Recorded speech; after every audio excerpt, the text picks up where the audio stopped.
When a 14-year-old boy walked into a biker diner holding his little sister's hand and asked strangers to watch her while he went to do something hard, no one expected what came next. What he was about to face across that street would change both their lives forever. This is Isaiah and Lila's story. The bell above the door chimed just after 8, cutting through the low rumble of morning conversation at Rust Creek Diner. Isaiah stepped inside, his hand wrapped tight around Lila's smaller one. His button-up shirt, pale blue, wrinkled, 3 sizes too big, hung off his narrow shoulders like he'd borrowed it from someone who no longer existed. Lila's glitter sandals clicked against the worn linoleum, her backpack patched with duct tape in 2 places. The breakfast crowd looked up. The usual crowd filled the booths, bikers with weathered faces and truckers nursing their second cups. Everyone moving at the slow pace of early morning. Robin, the cook with tattooed forearms and silver-streaked hair, stood behind the counter flipping hash browns on the griddle. Isaiah scanned the room and walked straight to the biggest booth by the window, the one that faced the courthouse across the street. 6 leather-clad riders sat there, coffee mugs scattered between plates of eggs and bacon.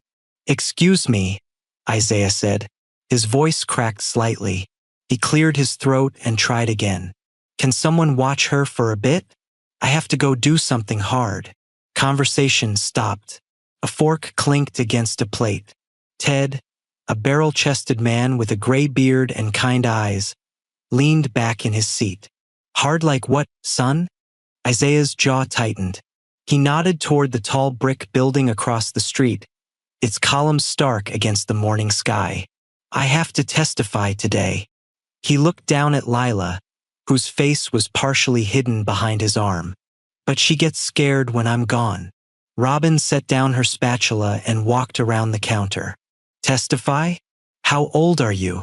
14. Isaiah's grip on Lila's hand tightened. "She's 6. A woman named Danielle, her dark hair pulled back in a messy bun, wiped her hands on her apron and crouched down to Lila's level. "Hey there, sweetheart. What's your name?" Lila peeked out. "Lila," she whispered. "That's a beautiful name." Danielle had seen plenty of scared kids walk through these doors over the years. But something about the way Lila gripped her brother's hand, like he was the only solid thing in a tilting world, made her chest ache. "You hungry, Lila?" The little girl nodded. Stitch, a quiet man with wire-rimmed glasses and scars on his knuckles, shifted in his seat. "Where are your folks, kid?" Isaiah's expression didn't change, but something flickered behind his eyes. "Our mom died when I was 10. Grandma took us in, but she's in the hospital now. Late-stage cancer." He paused. "We've been staying at the motel on 5th Street. The church is paying for it."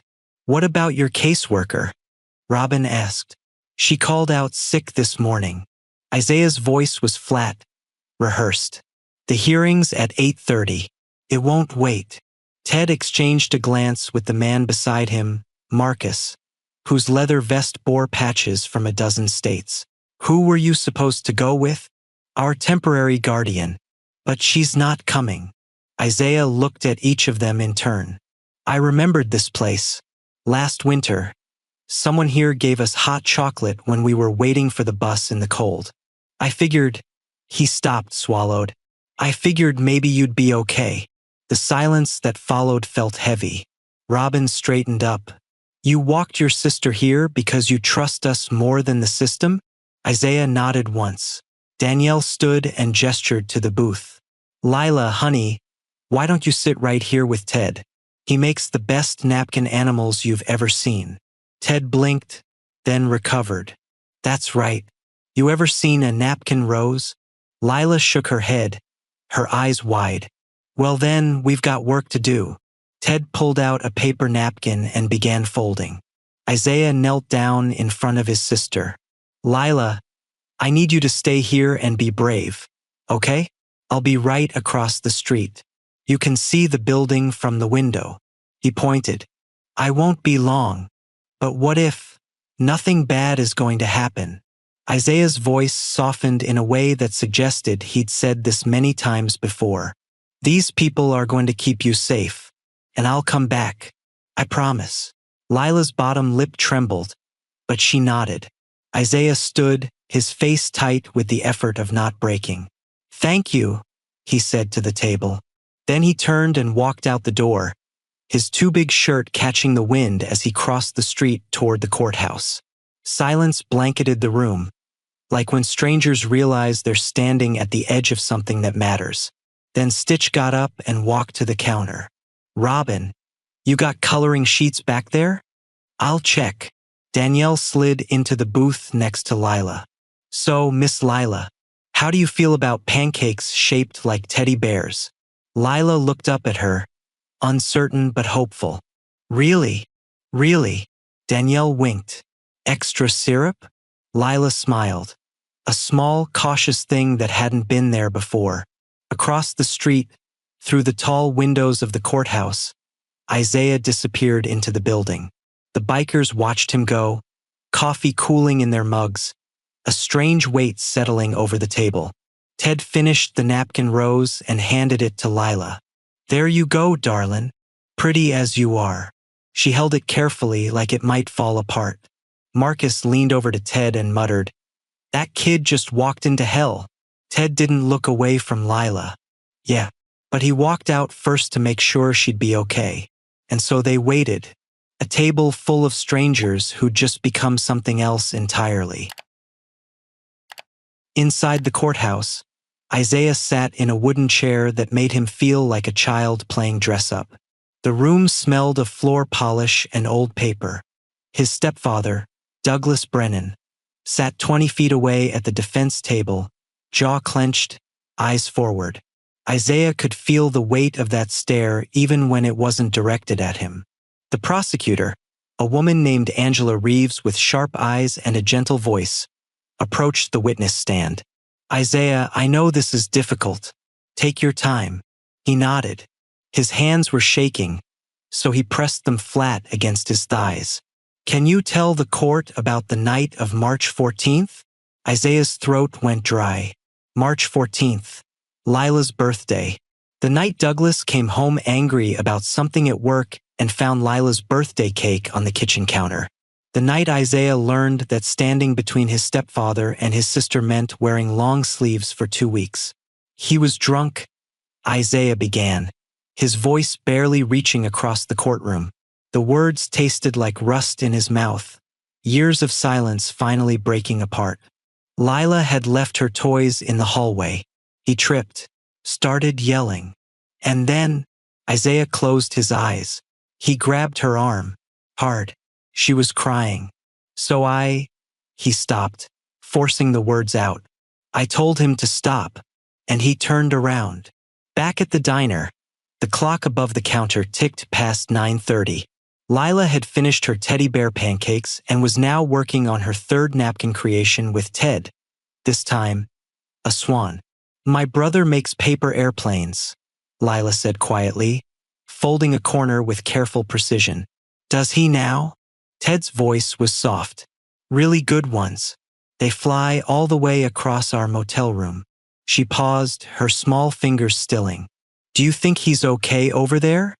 Stitch, who'd been sitting across from them reading a motorcycle magazine, looked up. Your brother's tougher than he looks, kid. He'll be fine. But Stitch didn't sound convinced, and Lila noticed. Danielle emerged from the kitchen with a tray of crayons and fresh paper. How about we draw something for Isaiah? So when he comes back, he has a surprise. Lila's face brightened slightly. Okay. Robin leaned against the counter, watching them. She caught Ted's eye and jerked her head toward the back. Ted nodded and slid out of the booth, letting Marcus take his place beside Lila. In the kitchen, Robin kept her voice low. You see how that little girl flinches every time someone moves too fast? Ted's jaw tightened. Yeah. And the boy, that shirt he's wearing, is not his. It's too big, too formal. He's trying to look older, responsible. Robin crossed her arms. He's been doing this alone for a while. What do you think he's testifying about? Robin didn't answer right away. She'd seen enough in her 53 years to recognize the signs. Nothing a 14-year-old should have to talk about in a courtroom. Mid-morning, a customer, a middle-aged man in a suit, walked in and glanced at the booth where Lila sat surrounded by bikers. He raised an eyebrow at Robin. Since when did this place become a daycare? Robin's expression went cold. Since a kid asked for help and we said yes. You want coffee or are you here to run your mouth? The man held up his hands. Just asking. Then stop asking. Robin poured him coffee without another word. Inside the courtroom, the prosecutor guided Isaiah through 2 years of locked doors, hidden bruises, and nights when he'd sleep in front of Lila's bedroom door because it was the only way to keep her safe. Why didn't you tell anyone? Angela asked. Isaiah stared at his hands. Because every time we got moved, it got worse. Foster homes, temporary guardians, they didn't care. At least with Douglas, I knew what to expect. I could handle it. His voice cracked. As long as Lila was okay. But she wasn't okay, was she? Isaiah shook his head, tears sliding down his cheeks now. No, she wasn't. By noon, Lila had drawn 6 pictures, all of them featuring a tall stick figure holding hands with a smaller one. Marcus had taught her a hand-clapping game. Stitch had let her wear his reading glasses, which made her giggle because everything looked funny and big. But the mood at the table had shifted. The bikers were restless, checking the clock, glancing toward the courthouse windows. It's been almost 4 hours, Danielle muttered to Ted. I know. What if they don't let him come back? What if they take him straight to a shelter? Ted didn't have an answer.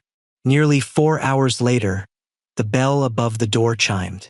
Isaiah walked in, court papers clutched in one hand, his face pale and drained. His shirt was untucked now, his eyes red-rimmed. Lila jumped from the booth and ran to him. Isaiah! He caught her, wrapping both arms around her and pressing his face into her hair. For a long moment, he just held on.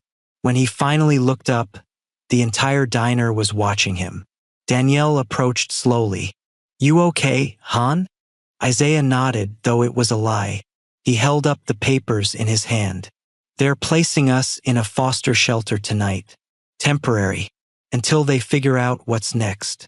Tonight. Robin's voice was sharp. They're separating you? Different wings. Boys and girls. Isaiah's voice was hollow. It's just until they find something permanent. Ted stood up, his chair scraping against the floor. No. Everyone turned. I'm sorry. Isaiah blinked. Ted looked at Robin, then at Danielle, then back at Isaiah. I said no. That's not happening. Not tonight. Marcus nodded slowly. He's right. Danielle pulled out her phone. I'm calling Linda at CPS. We're not letting these kids go to some shelter where they'll be split up after what he just went through. Isaiah stared at them, uncomprehending. You don't have to. Yeah, Robin said, wiping her hands on her apron. We do. And just like that, the plan began. Danielle's phone call stretched on. Nearly 20 minutes of pacing and negotiating on the cracked sidewalk. Isaiah sat at the booth with Lila curled against his side, her head on his shoulder. He hadn't eaten, just stared at the courthouse across the street like he was still trapped inside it. Ted set a plate of fries in front of him. You need to eat something, son. I'm not hungry. Eat anyway. Ted's voice was firm but not unkind. You'll feel worse if you don't. Isaiah picked up a single fry, held it for a moment, then set it back down. Why are you doing this? Ted had asked himself the same question 20 years ago when someone pulled him out of a burning situation he thought he deserved. The answer hadn't made sense then either. Because you asked. And because nobody should go through what you just went through and then get sent somewhere they don't know. He paused. You did real good in there, kid. He didn't feel good. Part of him still carried the twisted guilt of a kid who'd been taught to protect the man who hurt them, because that was the closest thing to structure they'd had when everything else fell apart. Danielle pushed back through the door, her face flushed. Okay, I talked to Linda Morrison at Child Protective Services. She remembers me from when I was going through my own mess years back. She sat down next to Isaiah. Here's the deal. She can authorize emergency overnight placement in a supervised setting while they process the case. What does that mean? Isaiah asked. It means you two can stay in the guest room behind the kitchen tonight. Both of you. Together. Danielle glanced at Robin, who nodded. Linda's sending over a social worker to do a quick assessment, and if everything checks out, you're approved until Monday morning when the case manager can meet with you properly. Isaiah stared at her. You're serious? Dead serious. Danielle reached across the table and squeezed his hand. You're not going to some shelter tonight. Lila lifted her head. We get to stay here? If you want to, Robin said from behind the counter. We've got beds, clean sheets, and Stitch here used to be a paramedic, so we've got medical covered if needed. She gestured toward the quiet man with glasses. Marcus and Ted already volunteered to take shifts outside your door, just to make sure you feel safe. Isaiah's throat tightened. I don't understand. You don't even know us. Marcus leaned back in his chair, arms crossed. Kid, I've been riding with this crew for 8 years. You know what we do? We show up. That's it. Someone needs help, we show up. You showed up for your sister today. Now we're showing up for you. The social worker arrived mid-afternoon. Her name was Keisha, a woman in her 30s with tired eyes and a kind smile. She walked through the back room, checked the locks on the windows, inspected the beds, and asked Isaiah and Lila a series of questions while Danielle hovered nearby. And you feel safe here? Keisha asked Lila. Lila nodded, gripping Isaiah's hand. They made me teddy bear pancakes. Keisha smiled. That's a good sign. She turned to Isaiah. What about you? Isaiah hesitated. Yeah, I do. Keisha filled out paperwork on a clipboard, signed 3 forms, and handed copies to Danielle. You're approved through Sunday night. After that, we'll need to reassess. But for now, this works. She looked at Isaiah. You did something incredibly brave today. Don't forget that.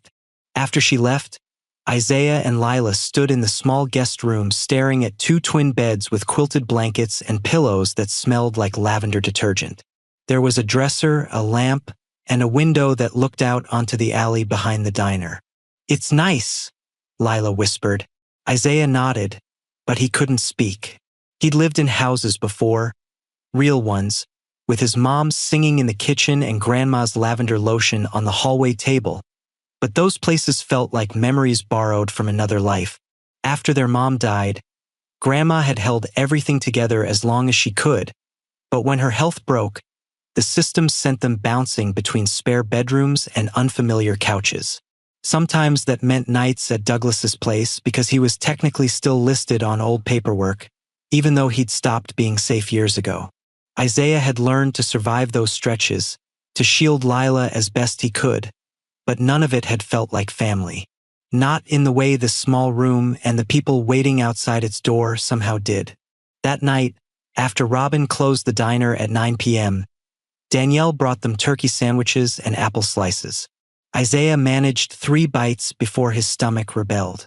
Lila ate half her sandwich and then climbed into bed, clutching the napkin Swan Ted had made her. Isaiah? She called out in the dark. Yeah. Are we going to be okay? It was the question she'd asked him 100 times over the past 2 years. And every time he'd lied. Told her yes. Told her everything would work out. But tonight, sitting on the edge of a bed in a room behind a biker diner, with 2 men he barely knew standing guard outside the door, Isaiah didn't have the energy to lie. I don't know, Lai. I really don't know. The door creaked open. Danielle stepped inside, carrying 2 mugs. Warm milk and honey. My grandma's recipe. Helps you sleep. She sat on the edge of Lila's bed and handed her a mug. Then she gave the other to Isaiah. I had a daughter once, Danielle said quietly. Long time ago. I was young, broke, struggling with things I didn't know how to fix. The state took her from me when she was 4. She stared at the floor. I spent 10 years fighting to get her back. By the time I did, she didn't know who I was anymore. Isaiah looked up. Where is she now? Living her own life. We talk sometimes. It's not perfect, but it's something. Danielle met his eyes. I'm telling you this because I know what it's like to feel like the system chewed you up. But I also know what it's like to find people who don't give up on you. Why are you helping us? Isaiah's voice cracked. Because someone should have helped me. Danielle stood and ruffled Lila's hair gently. You two aren't going anywhere unless it's somewhere safe. That's a promise. After she left, Lila whispered, I like her. Yeah, Isaiah said. Me too. Outside the door, Stitch and Marcus sat in folding chairs, a deck of cards between them and a thermos of coffee on the floor. Neither of them spoke much. They didn't need to. They were just there, present, solid. Inside the room, Isaiah finally closed his eyes. He fell asleep knowing someone was standing guard. Not because they had to, because they chose to.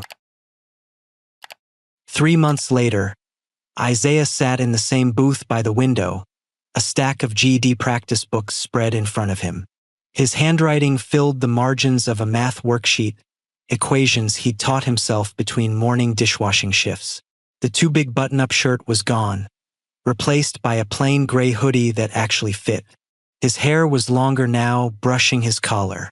Across the table, Lila colored in a library book about butterflies, her tongue poking out in concentration. Her glitter sandals had been replaced with sneakers, white with purple laces that Danielle had let her pick out herself. The patched backpack still sat beside her, but now it was full of books Stitch brought her every Tuesday from the library downtown. Isaiah, what's metamorphosis? Lila asked, squinting at a word. It's when something changes into something completely different, like a caterpillar turning into a butterfly. Oh, she went back to coloring. That's cool. Robin set down 2 plates, grilled cheese for Lila, a burger for Isaiah. Eat before it gets cold. Thanks, Robin. Isaiah took a bite, chewing slowly. 3 months ago, he couldn't eat. Now his body remembered how. The diner had become their rhythm. Isaiah woke at 6 a.m., helped prep the kitchen, studied until noon, then picked up Lila from the community center where she spent her days doing arts and crafts with other kids her age. Evenings were homework, dinner at the big table with whichever bikers happened to be around, and then bedtime in the guest room that had stopped feeling temporary. But nothing was permanent yet. Danielle's fostering application was still crawling through the system.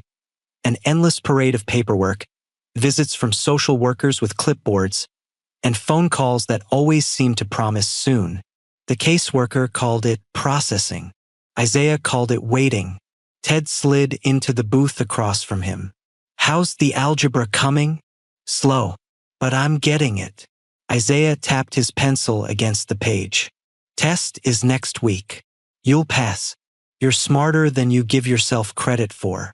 Ted pulled a folded piece of paper from his pocket. Got something for you. Vocational training program starts in January. Auto mechanics. They take students your age, and it counts toward your diploma. Isaiah stared at the paper. Seriously. Dead serious. Marcus knows the guy who runs it. Already put in a good word for you. For a moment, Isaiah didn't speak. Then, quietly, thank you. Stop thanking us, Ted said. But his voice was warm. You're family now. This is what family does.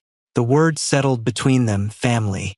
Isaiah had spent so long believing family was something that hurt you, controlled you, broke you down. Maybe family wasn't just the people you were born to, or the ones who tried their best until life took away their strength. Maybe it was also this. People who showed up without being asked, who stood in the doorway when the nightmares got loud, who made sure his sister laughed more days than she cried. The bell above the door chimed. A man in jeans and a faded jacket walked in, older, gray-haired, with the posture of someone who'd spent years carrying weight. He scanned the room and headed for the counter. Robin glanced up. Help you. Coffee, black, and whatever's good today. Everything's good today. Robin poured the coffee. You new around here? Not exactly. Used to work across the street. He nodded toward the courthouse. Just retired last month. Judge Martin Kress. Isaiah's head snapped up. He knew that name. That was the judge from his hearing. Robin's expression shifted. Well then, coffee's on the house. Judge Kress raised an eyebrow. Appreciated, but not necessary. Take it anyway. Robin set the mug in front of him. You did right by some people we care about. The judge looked around the diner again, and his gaze landed on Isaiah. Recognition flickered across his face, but he didn't say anything, just gave a small nod before turning back to his coffee. Later, as Isaiah washed dishes in the back, Danielle came into the kitchen holding her phone, her face unreadable. Isaiah. He turned off the water. What's wrong? Nothing's wrong. She took a breath. The approval came through. Official foster placement, both of you. You're staying. Isaiah's hands were still wet, soap bubbles sliding down his wrists. He stared at Danielle, his brain struggling to translate the words into something real, permanent and safe. You're staying, Danielle said, her voice breaking slightly. Both of you, together. This is home now. The dish towel slipped from his fingers. For real. For real. Isaiah didn't cry often, hadn't let himself. But standing in that kitchen, with the smell of French fries and coffee in the air and Danielle looking at him like he mattered, the walls came down. Danielle pulled him into a hug. You're okay, kid. You're both okay. That night, after Lila had gone to sleep clutching her napkin swan, Isaiah stood at the window of their room, looking out at the alley. Stitch was out there, sitting on a crate, scrolling through his phone. Not because he had to be, just because. Isaiah opened the window. Hey! Stitch looked up. Yeah. You don't have to keep doing this. The guard shifts. We're official now. Stitch smiled faintly. I know, but some habits are worth keeping. Isaiah nodded. He understood. This wasn't about paperwork or legal obligations. This was about showing up. About being the kind of person someone could count on. 3 months ago, Isaiah had walked into a courthouse to face the man who'd hurt him. He'd walked in terrified, alone, carrying the weight of his sister's future on his 14-year-old shoulders. But he hadn't walked out alone. The courage he'd shown that day didn't just protect Lila. It opened a door he didn't know existed, one that led to a place where people kept their promises, where safety wasn't conditional, where love didn't come with bruises. Isaiah closed the window and climbed into bed. Across the room, Lila slept peacefully, her breathing steady and soft. He understood something he hadn't felt in years, what it meant for a place to stay safe even when the people he loved were gone. Isaiah walked into that diner as a scared kid trying to protect his sister. He walked out knowing that sometimes, the bravest thing you can do is ask for help. What would you have done in his place? Share your thoughts in the comments below. And if this story moved you, hit that like button and subscribe to embrace the journey for more stories of courage, hope, and the families we choose. See you in our next video.